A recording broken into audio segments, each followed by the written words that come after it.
Pajak. Ngopi sambil ngobrol pajak. Assalamualaikum warahmatullahi wabarakatuh.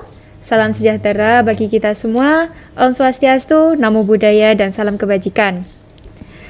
Oke teman-teman, kembali lagi bersama saya Lukitika Fitriani dalam acara Pijak, ngopi sambil ngobrol pajak. Nah teman-teman, acara pijak kali ini saya akan membawa materi mengenai pajak daerah nih. Tentu saja saya tidak sendirian. Saya ditemani oleh narasumber yang pastinya teman-teman udah familiar banget nih. Nah, langsung saja saya sambut Bapak Dr. Andes Agus Sambodo, SH, MSh, BKP. Halo Pak Agus. Ya, Mbak Luki. Ya, Pak, sebelum kita berbincang-bincang lebih lanjut, kita lepas masker dulu aja ya Pak, biar enak ngobrolnya. Oke Bapak Agus, sebelum kita berbincang-bincang ke arah materi, saya mau tanya ini nih, keadaan Bapak sehat nopo mboten? Ya, alhamdulillah Mbak Luki, hari ini sehat walafiat, ya mudah-mudahan ya selalu sehat ya di masa pandemi ini yang masih terus berlanjut ya. Betul Pak. Berlalu ya Mbak Luki ya. Jaga kesehatan terus ya Pak, ya. Biar bisa tetap melayani klien dengan sepenuh hati. Ya betul. Oke Bapak, ini saya mau tanya-tanya mengenai pajak daerah nih.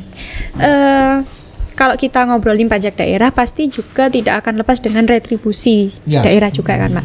Sebenarnya apa sih Pak perbedaan antara pajak daerah dan juga retribusi daerah tersebut? Oke, Mbak Luki, sebelum saya masuk ke pajak daerah dan retribusi daerah, perlu saya ulas secara singkat ya. Kita hidup di Indonesia, kita akan berhadapan dengan dua kelompok pajak ya. Yang satu pajak pusat, yang satu pajak daerah. Tentunya ini sangat jauh berbeda keduanya ya. Kalau pajak pusat itu dikelola oleh pemerintah pusat ya. Jadi hak untuk memungut ini ada di pemerintah pusat ya, atau di negara ya. Dalam hal ini dikelola oleh Direktorat Jenderal Pajak ya. Pajak pusat ini contohnya ya hampir sehari-hari kita jumpai ya. Ada pajak penghasilan, ada pajak pertambahan nilai dan lain-lainnya. Jadi sekali lagi pajak pusat ini masuk ke pusat ya, oleh pusat akan dipakai untuk membiayai secara keseluruhan ya. Yang kedua, kelompok kedua adalah pajak daerah. Pajak daerah ini menjadi haknya pemerintah daerah ya, tingkat 1 atau tingkat 2, provinsi, kabupaten, kota ya. Tentunya yang punya hak untuk memungut ini adalah pemerintah daerah ya. Dasarnya pun sedikit agak berbeda. Kalau pajak pusat tadi undang-undang ya, pajak daerah juga undang-undang, tapi pelaksanaannya nanti akan dijabarkan lebih detail, lebih teknis, ada di peraturan daerah.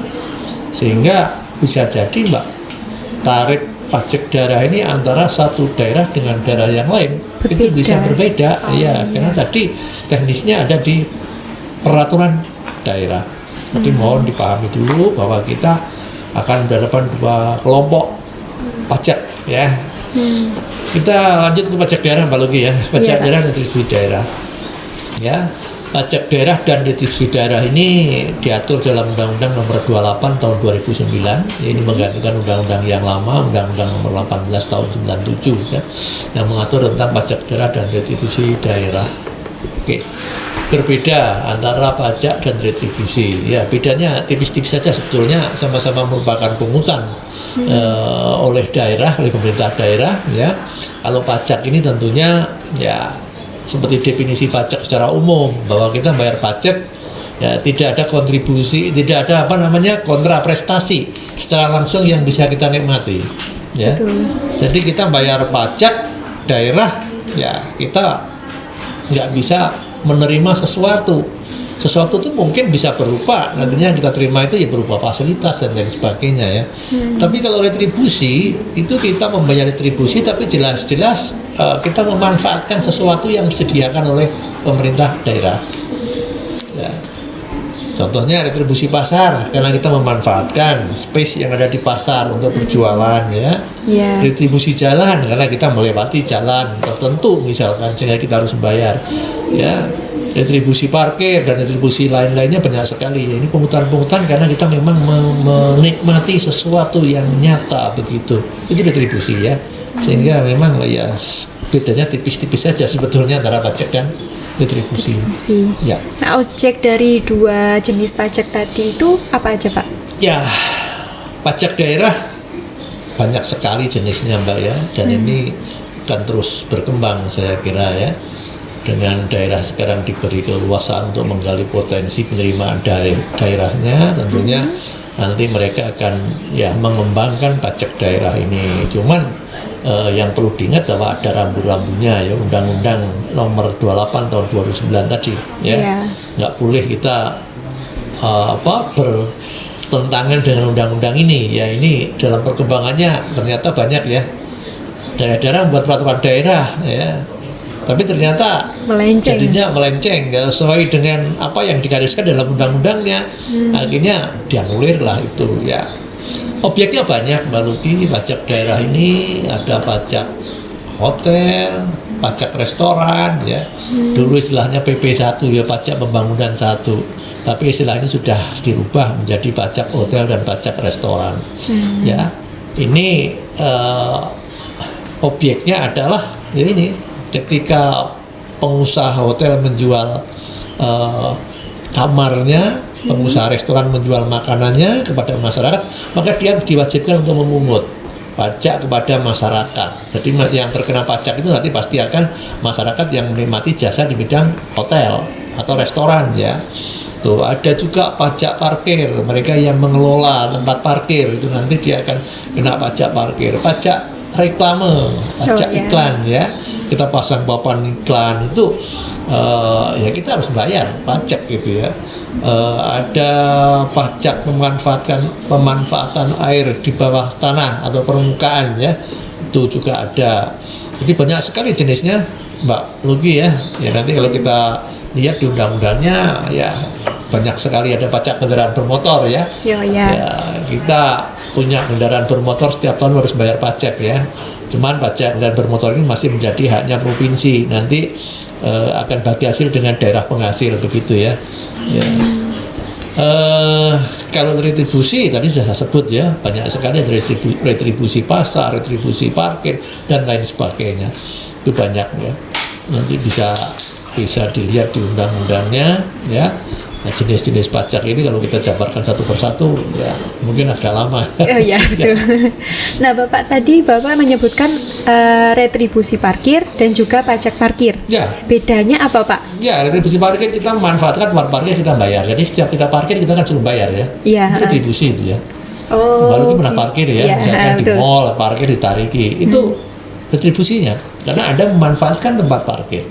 Pajak parkir adalah yang membayar ini atau yang terkena pajak ini adalah mereka orang pribadi atau badan yang memanfaatkan tempat parkir, sehingga selain yang kena yang terbebani retribusi parkir adalah mereka yang memarkir kendaraannya, yang terbebani pajak parkir adalah mereka yang mengelola tempat parkir. Oh, yang menyediakan tempat parkir ya. Oke. Lalu pemungutnya dari pajak daerah sendiri itu tadi siapa Pak? Ya, pajak daerah yang memungut adalah yang punya hak memungutnya adalah pemerintah daerah, dalam hal ini Dinas Pendapatan Daerah lah ya. Dinas Pendapatan Daerah. Seperti pajak pusat, sehingga pajak daerah pun ini juga ada yang namanya withholding tax ya. Oh ya. Jadi pemerintah daerah memberi amanah kepada wajib pajak untuk memungutkan pajak. Seperti tadi saya sebut pajak restoran ya, pajak hotel. Itu pemerintah daerah minta hotel ya, yuk menjual jasa di bidang hotel ya. Anda menjual makanan ya, pungutlah pajak ke pelangganmu. Setelah itu setorkanlah ke pemerintah ya Pak. Ya, ke Dinas Pendapatan Daerah. Nah ini yang kadang-kadang ya kurangnya kontrol ya, akhirnya nggak bisa maksimal. Tapi sekarang masing-masing daerah sudah berlomba-lomba untuk memaksimalkan ini, terutama daerah-daerah penghasil potensial untuk pajak hotel dan restoran. Tentunya kota-kota wisata ya, seperti Malang, Jogja, Bali ya, Batu ya, Bali itu mereka sudah membuat sistem sedemikian rupa begitu sehingga para pengusaha hotel ini ya nggak bisa lagi main-main ya. Setelah mereka memungut kepada konsumennya ya mau nggak mau sepenuhnya harus disetorkan ke Dinas Pendapatan Daerah. Ya, ini Mbak Luki ya. Dan ini sekarang sudah dibikin sistem online begitu ya, ada aplikasinya begitu sehingga susah bagi pengusaha-pengusaha ini untuk ya tidak menyetorkan ini. Dan ini saya yakin kedepannya akan semakin transparan ya. Jadi para pelaku di bidang usaha hotel dan restoran pun saya yakin mereka sudah sangat memahami ini dan nggak mungkin lah mereka memungut kepada konsumennya dan tidak menyetorkannya ke Dinas Pendapatan Daerah ya, ya ini. Ya perkembangan teknologi saya kira semuanya akan bisa terdeteksi ya Mbak Luki ya. Dan ini yang penting lagi selaku konsumen kita yang misalkan makan di restoran pastikan bahwa ketika Anda bayar itu harga yang Anda bayar itu di dalamnya termasuk PPN, pajak daerah. Pajak daerah tadi ya. Betul. Banyak orang yang mengatakan PPN Mbak Luki memang sebenarnya tidak jual ya. Nah, ini mungkin perlu diluruskan ya. Kalau itu bukan PPN, bukan pajak pertambahan nilai tapi pajak hotel atau mungkin pajak restoran ya. Iya. Saya dulu sendiri ini Pak. Saya sendiri dulu juga sering mengira pajak PPN, 10% ya? Itu PPN sebelum tahu pajak-pajak itu. Ya betul. Dan ini masih banyak masyarakat awam Mbak Luki dikira itu PPN. Jadi dirantu dengan pajak pertambahan nilai yang dipungut oleh pusat ya. Iya. Ya ini pajak daerah. Ya, dan ini uniknya ketika daerah sudah memajaki, maka pusat nggak boleh memajaki lagi. Seperti makanan ya, jasa hotel itu daerah sudah memajaki. Pajak restoran dan pajak hotel tadi. Tentunya ini pemerintah pusat nggak boleh memajaki lagi PPN misalkan, nggak bisa ya, kecuali ya kecuali ini ketika pengusaha sudah PKP dan tidak menyetorkan sepenuhnya ya, tidak memungut sepenuhnya pajak daerah ini, dan ketika nanti pajak pusat memeriksa, Anda belum nyetori pajak daerahnya ini. Itu bisa nyetori pajak daerahnya atau saya kenakan PPN bisa jadi. Prinsipnya ketika daerah belum memajaki, pusat berhak memajaki begitu Pak. Oke. Jadi meskipun itu hanya pusat tapi bisa jadi itu meskipun hanya daerah ya, bisa jadi pusat memajaki kalau itu memang belum dipajaki, belum dipungut begitu. Oke. Nah dari tadi ya Pak ya, saya kan sempat salah sangka tadi 10%-nya itu ya, 10%. Tarif pajak daerah kan harusnya Pak. Ya pajak daerah. Tapi kan nggak semuanya itu 10% kan Pak. Pasti beda-beda tiap daerah seperti yang Bapak sebutkan tadi. Betul. Jadi gini Mbak Luki, memang di Undang-Undang Pajak Daerah dan Retribusi Daerah ini masalah tarif itu diatur dari sekian persen maksimal sekian persen. Jadi masing-masing daerah bisa mengambil mana yang sangat ideal, yang ideal bagi daerahnya. Jadi ada 10%, bisa jadi ada tarif maksimal. Tapi yang penting bahwa daerah tidak boleh membuat perda yang tarifnya melebihi tarif maksimal yang ditentukan oleh undang-undang. Bisa kena sanksi juga ya Pak nanti kalau lebih. Pasti dianulir nanti. Ini bertentangan dengan undang-undangnya ya. Jadi maksimal sekian itu nggak boleh lebih ya. Ya itu Mbak Luki. Kalau kita sebagai pengusaha itu kan juga bisa ya Pak menyetorkan sendiri pajak daerah yang kita pungut. Berarti pajak daerah ini juga menganut sistem self assessment. Iya betul. Jadi campuran saya kira ya antara official dan self assessment ya, dan withholding juga. Ternyata banyak pajak daerah yang pemungutannya melalui pihak ketiga tadi, withholding tax. Jadi official assessment ya. Dan ini juga yang menjadi sekarang lagi Mbak Luki ya. Ada PPP, sektor pedesaan dan perkotaan itu menjadi pajak daerah sudah sekarang ya, diserahkan ke daerah ke pusat lagi ya Pak ya. Jadi sekarang PPP itu dipecah jadi dua kelompok. Jadi ada P2 dan P3 ya. P2 itu perkotaan dan pedesaan, kalau yang P3 itu perkebunan, perhutanan, dan satunya apa Mbak? Kok saya agak lupa juga ya Pak ya. Ya pertambangan nggak salah ya. Jadi P3 ini masih menjadi haknya pusat, kalau P2 menjadi haknya daerah. Dan nanti pajak daerah ini merupakan pendapatan asli daerah. Saya yakin ke depan daerah-daerahnya akan berlomba-lomba untuk menaikkan apa? Pajaknya. Potensi atau penerimaan pajak daerah ini. Ya karena ke depan sudah nggak bisa lagi ya. Daerahnya hanya mengandalkan dari alokasi dari pemerintah pusat ya. Iya. Apakah dana alokasi khusus atau dana alokasi itu ya. Jadi nanti gini Mbak Luki, jadi ketika pemerintah pusat nanti menerima APBN kita, ada penerimaan termasuk di situ ada pajak pusat tadi. Iya. Jadi setelah terkumpul nanti sebagian akan didistribusikan ke masing-masing daerah. Ya, masing-masing daerah. Jadi hidupnya daerah itu yang pertama dari dana alokasi dari Iya. pusat ya. Yang kedua diharapkan ke depan ya pemerintah daerah ini bisa mengoptimalkan penerimaan dari pajak daerah ini, juga nanti dari perusahaan-perusahaan daerah gitu ya. Tuh, sehingga pajak daerah ini menjadi sangat penting ya bagi mereka untuk memaksimalkan penerimaannya sehingga bisa kesejahteraan masyarakat di daerah yang bersangkutan. Ya, itu harapannya. Nah, Bapak Agus, menurut Bapak sampai sekarang ini pemungutan pajak daerah itu gimana, Pak? Apakah sudah berlaku secara efektif atau bagaimana? Ya, kalau kita lihat dalam prakteknya Mbak Luki, ya kita berharap sebetulnya pemungutan pajak daerah ini seperti pajak pusat. Ya, kontrolnya, sanksinya, ya selama ini pajak daerah ya ini saya melihat dari sisi praktisi ya, Iya. masih sangat Longgar. effortnya begitu masih longgar begitu ya, longgar. Ini saya katakan aja kurang tajam begitu ya, ya kurang tajam. Ketika ada yang melanggar ya harus tegas, ya. Dan kasus-kasus pajak daerah yang sampai ke tingkatan banding itu Masih jarang ya, Pak?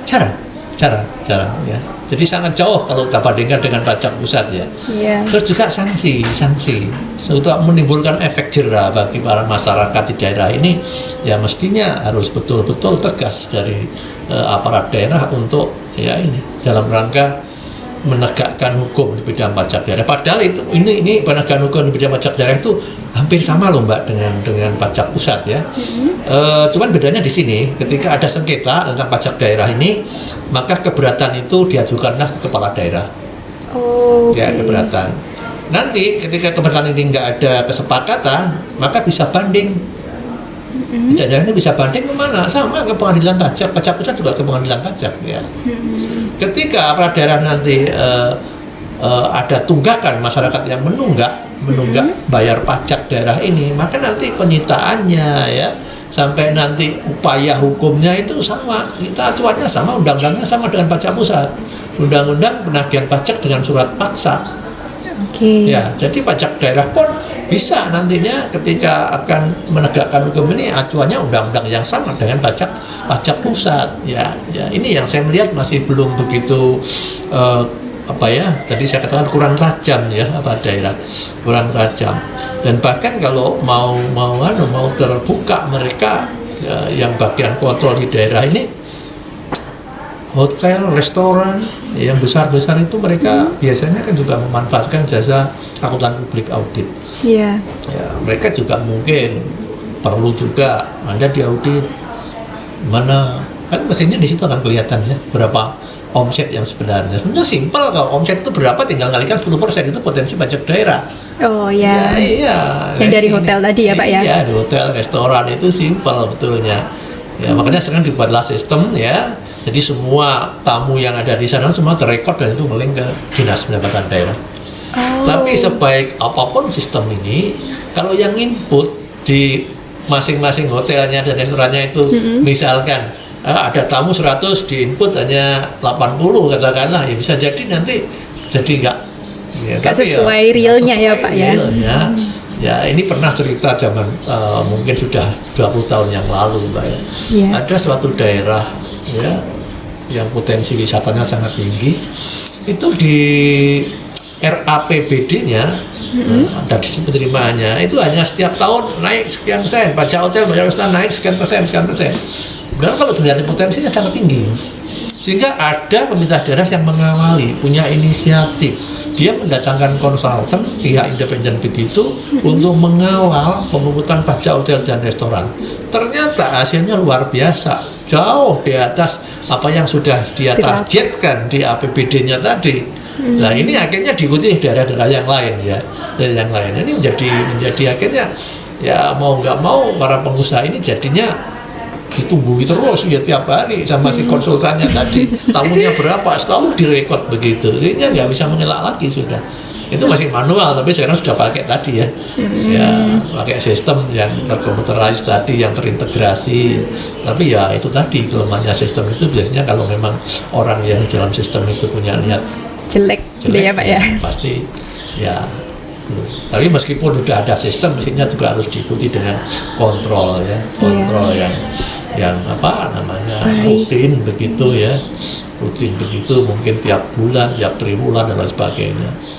Itulah potensinya pajak daerah sebetulnya kalau mau ditingkatkan oleh masing-masing daerah ini sangat tinggi, apalagi sekarang lagi ngetren tempat-tempat wisata baru ya Mbak. Betul. Daerah-daerah berlomba-lomba membuka wisata-wisata, nah, itu potensi juga sebetulnya.